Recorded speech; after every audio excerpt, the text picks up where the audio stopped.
Ma'am, yun po sinasabi ni Presidente na wag kayo magkakamali na magbibigay kayo sa akin ng budget gagaya na nangyari ngayong taon. Kung hindi, ako ay willing, o tatanggapin ko na mag-reenact tayo ng budget. Ano ho ba, number one, ano ho ba ang hindi maganda na mangyayari para po sa atin, sa bansa, kung meron tayong reenacted budget, ma'am? Sa usapin po ng pag-una, yung impresyon na lilikhain nito para sa ating creditors, and then pangalawa, sa pamamahala po sa budget, kung sakasakali man po meron, ma'am.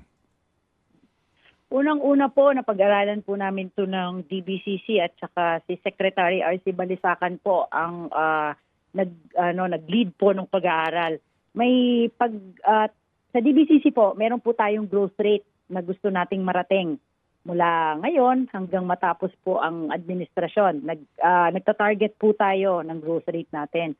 Sa pag-aaral po ni Sec RC, pag tayo po ay nag-reenact ng budget, maaari pong bumaba yung level ng growth rate natin, yung gross domestic product po natin ng 1 to 2%.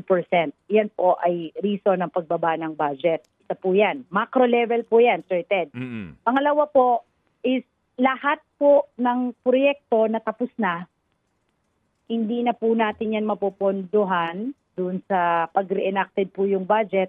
Wala pong new projects na pwede. So, una po dyan, pinag-usapan na rin po natin yung optimization.